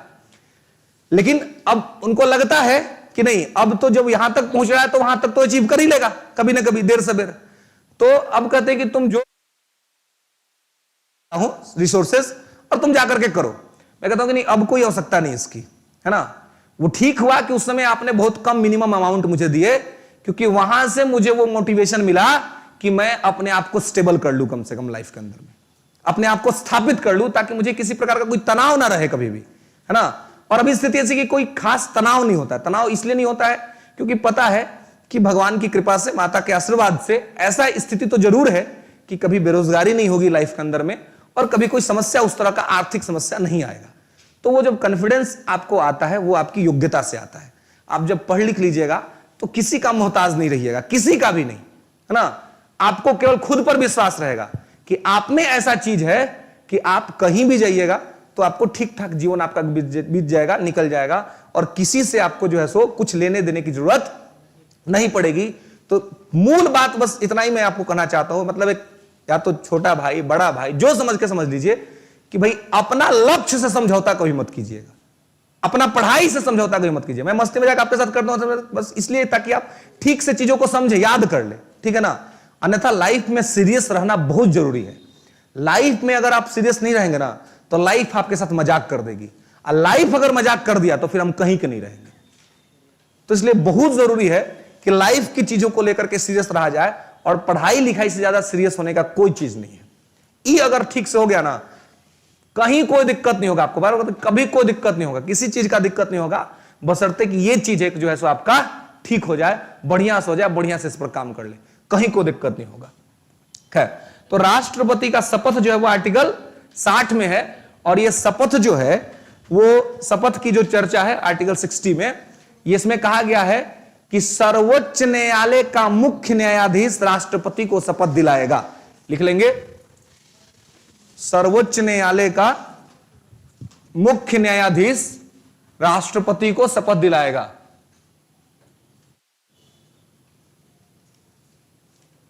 ठीक है,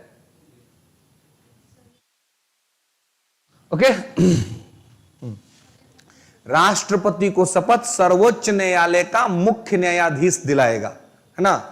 ओके, तो प्रेसिडेंट ओथ एडमिनिस्ट्रेटेड बाय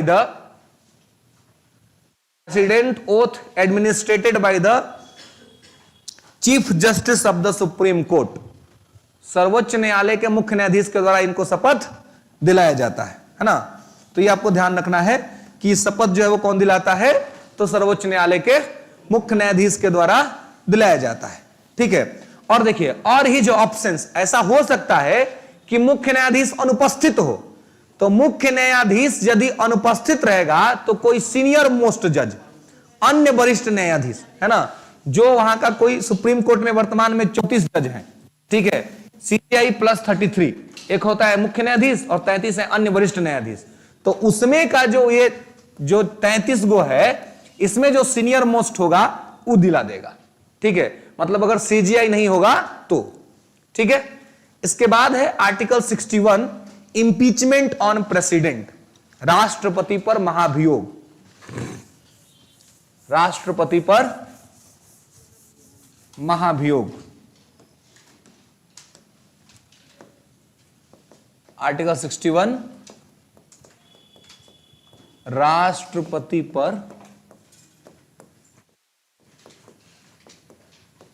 महाभियोग, इंपीचमेंट ऑन प्रेसिडेंट। ठीक है, अब देखिए, इंपीचमेंट लगा करके राष्ट्रपति को हटाया जाता है। ठीक है, तो कारण लिखेंगे कि राष्ट्रपति पर महाभियोग लगाने का कारण क्या होगा जी? तो राष्ट्रपति पर महाभियोग एक ही परिस्थिति में लगेगा, यदि राष्ट्रपति संविधान का उल्लंघन कर देता है, मतलब कि कोई ऐसा काम करता है जो संविधान के खिलाफ है ना। तो कारण संविधान का उल्लंघन, वायलेशन ऑफ द कॉन्स्टिट्यूशन।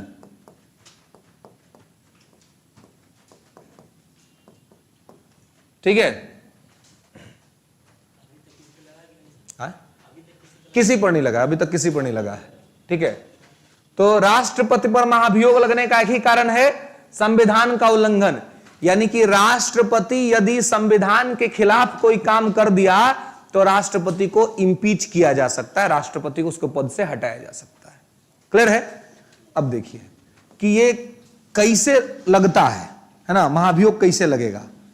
तो देखिए, संसद का दो सदन है जी, लोकसभा और राज्यसभा। तो संविधान का अगर उल्लंघन कर दिया राष्ट्रपति, तो संविधान के उल्लंघन करने की स्थिति में इसको इंपीच करेंगे, है ना, इसको महाभियोग लगा देंगे। तो अब देखिए कि इसमें क्या होगा कि जब राष्ट्रपति पर महाभियोग की प्रक्रिया संसद के किसी भी सदन से शुरू की जा सकती है। लिखेंगे इस लाइन को कि राष्ट्रपति पर महाभियोग की प्रक्रिया, राष्ट्रपति पर महाभियोग की प्रक्रिया संसद के किसी भी सदन से शुरू की जा सकती है।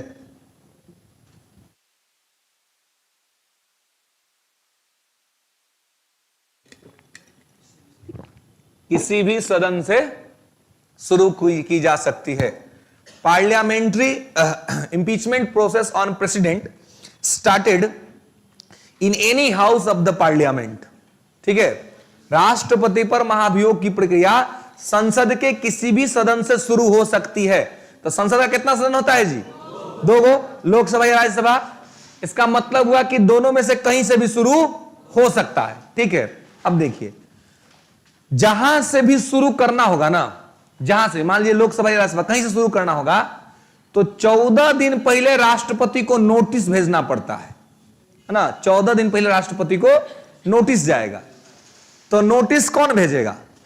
तो जो सदन नोटिस भेजेगा उस सदन के कुल सदस्यों का 1/4, 1/4, है ना, टोटल स्ट्रेंथ का 1/4 मेंबर जो होंगे वो साइन करेंगे और कहेंगे कि हम राष्ट्रपति पर महाभियोग चलाना चाहते हैं। ठीक है, क्योंकि राष्ट्रपति ने संविधान का उल्लंघन किया है। तो 14 दिन पहले, ऐसे मान लीजिए कि 30 तारीख को किसी को इंपीच करना है, तो कम से कम 15 तारीख को ही उसको नोटिस चल जाएगा, है ना, कि भाई आपको हम 30 तारीख को इंपीच करेंगे। ठीक है, तो आप पहले से दे। ये 14 दिन का गैप इसलिए दिया जाता है कि अगर राष्ट्रपति को समझ में आ जाए कि सही में उससे कुछ गलती हो गई है तो पहले इस्तीफा दे दे। इतना बड़ा मतलब झमेला करने की कोई जरूरत नहीं है। लेकिन अगर कोई है जो कहता है कि नहीं, हम गलती कभी नहीं किए, हम देखेंगे क्या मामला है, ठीक है, तो ऐसी स्थिति में 14 दिन का उसको टाइम दिया जाता है कि पहले अपना सोच ले, समझ ले कि कुछ गलती तो नहीं हुआ है। अगर हुआ है तो इस्तीफा दे दे, नहीं हुआ है तो फिर इंतजार करे, बहस होगा सदन के अंदर में तो वहां पे जवाब देगा। तो यहां पे क्या है कि कोई भी हाउस से शुरू हो सकता है, आज जिस हाउस से शुरू होगा उस हाउस के कुल सदस्यों का 1/4 लोग नोटिस भेज देंगे। तो अगला लाइन लिखेंगे कि जिस सदन से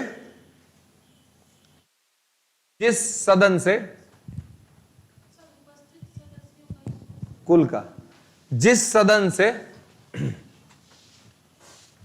महाभियोग की प्रक्रिया प्रारंभ की जाएगी,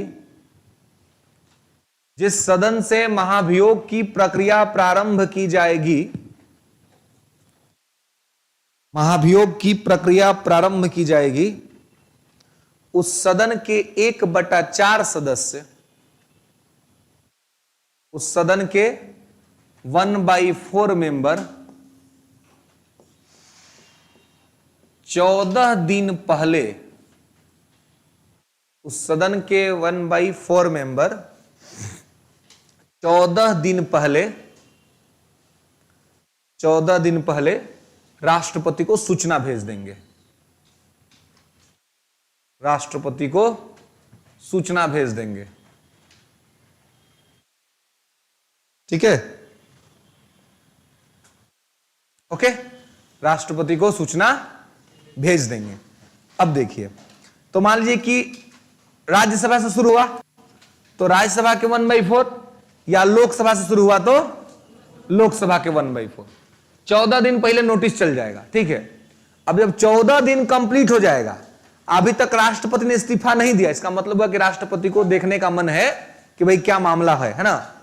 तो मान लीजिए कि राज्यसभा ने प्रोसेस शुरू किया था और राज्यसभा के 1/4 सदस्य जो है वो 14 दिन पहले नोटिस भेज दिए, है ना। नोटिस वहां चला गया।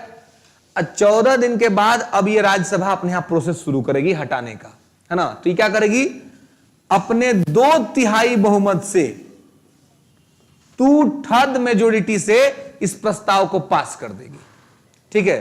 तो जो हाउस पहले नोटिस भेजा है वही हाउस क्या करेगा, 2/3 बहुमत से इसको पास कर देगा, है ना।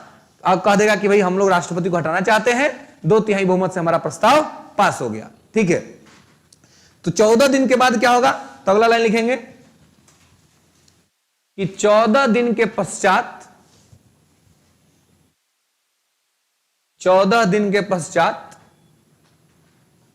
जो सदन नोटिस भेजा है,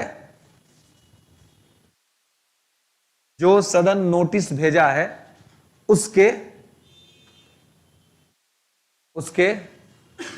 2/3 सदस्यों के द्वारा, 2/3, उसके 2/3 सदस्यों के द्वारा प्रस्ताव पास कर दिया जाएगा। उसके 2/3 सदस्यों के द्वारा प्रस्ताव पास कर दिया जाएगा, ठीक है, हो गया। अब देखिए, इसका मतलब कि एक हाउस का काम कंप्लीट हो गया। एक हाउस जिसने शुरू किया था उसने नोटिस भेजा 14 दिन पहले, और नोटिस के 14 दिन बीतते ही क्या किया, 2/3 प्रस्ताव से उसको पास कर दिया, ठीक है। अब जैसे मान ली कि काम राज्यसभा कर रहा था, तो अभी इसका काम तो कंप्लीट हो गया। प्रपोजल आएगा लोकसभा में,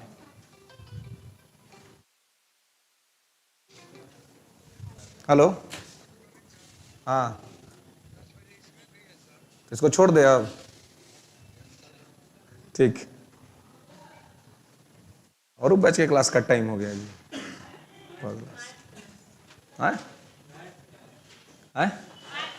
हाँ बरो, वो बिल्डिंग में क्लास लगा दिया है सब, जयपुर तो नहीं हो लिबे, है ना। आइए, तो 2/3 जो है ना, 2/3 बहुमत जो है, तो यहां पर इस चीज को आपको देखना कि 2/3 से पास कर दिया, ठीक है। और उसके बाद क्या हुआ कि अब आएगा लोकसभा में, है ना। अब जब लोकसभा में आएगा प्रस्ताव, तो लोकसभा क्या करेगी, तो लोकसभा पहले राष्ट्रपति को कहेगी। अब यहां पे नोटिस नहीं जाएगा, नोटिस वाला काम तो ये कर दिया है। अब लोकसभा जो कहे वो राष्ट्रपति को कहेगी कि आप आइए, अपना विचार रखिए, या तो आप खुद आके बताइए कि आप पर जो आरोप लगा है वो सही है या गलत है, या फिर आप किसी अपने रिप्रेजेंटेटिव को भेज दीजिए, वो आकर के अपना बात रखेगा, ठीक है। और उसके बाद यह हाउस क्या करेगी, एक समिति बना देगी, एक कमिटी बना देगी जिसमें 3 लोग शामिल होंगे, है ना। एक सुप्रीम कोर्ट का कोई जज हो सकता है, दूसरा कानून का कोई जानकार हो सकता है, और एक कोई विपक्ष से आदमी हो सकता है। तो 3 लोग का एक कमिटी बना दिया जाएगा। एक कमिटी जांच करेगी कि राष्ट्रपति पर जो आरोप लगा करके इनको हटाने का काम किया जा रहा है वो सही है कि नहीं। अगर कमिटी कहती है कि आरोप सही है ना, तो क्या होगा कि यह भी अपने 2/3 बहुमत से प्रस्ताव पास कर देगा। आज जैसे ही प्रस्ताव 2/3 बहुमत से पास होगा, तत्काल प्रभाव से राष्ट्रपति का पोस्ट वैकेंट मान लिया जाएगा कि राष्ट्रपति का पोस्ट खाली हो गया, ठीक है। और यदि कमिटी यह कह देती है कि लगाया गया आरोप गलत है, राष्ट्रपति ने ऐसा कुछ किया ही नहीं है, अगर इस प्रकार से आता है बात, तो फिर यहां पे मान लिया जाएगा कि भाई यह गलत आरोप है और इसको खारिज कर दिया जाएगा, और पूरा जो महाभियोग की प्रक्रिया है वो खत्म हो जाएगी, है ना। मतलब कि अंतिम तौर पर डिपेंड करेगा कि कमिटी क्या कहती है ना। अगर कमिटी ने कह दिया कि लगाया गया आरोप सही है, तो ऐसी स्थिति में प्रस्ताव 2/3 बहुमत से सदन भी पास कर देगा। और अगर कमिटी कहती है कि नहीं, लगाया गया आरोप गलत है, तो ऐसी स्थिति में क्या होगा कि महाभियोग की प्रक्रिया वहीं पर समाप्त हो जाएगी। लिख लेंगे, कि दूसरा सदन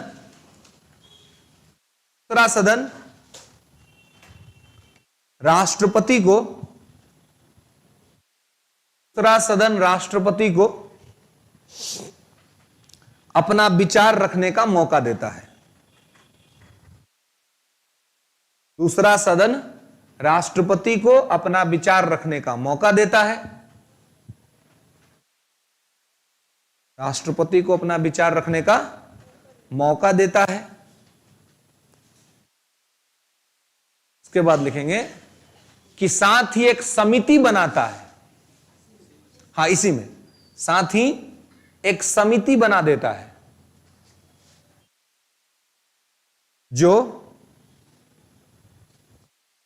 जो राष्ट्रपति पर लगे आरोपों का जांच करती है। जो राष्ट्रपति पर लगे आरोपों का जांच करती है। जो राष्ट्रपति पर लगे आरोपों का जांच करती है। ठीक है। यदि जांच में आरोप सही पाया जाता है, यदि जांच में आरोप सही पाया जाता है तो 2/3 बहुमत से, जांच में आरोप सही पाया जाता है तो 2/3 बहुमत से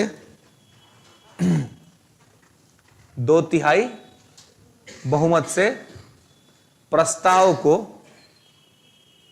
2/3 बहुमत से प्रस्ताव को पास कर दिया जाएगा। 2/3 बहुमत से प्रस्ताव पास कर दिया जाएगा और राष्ट्रपति का पद रिक्त हो जाएगा।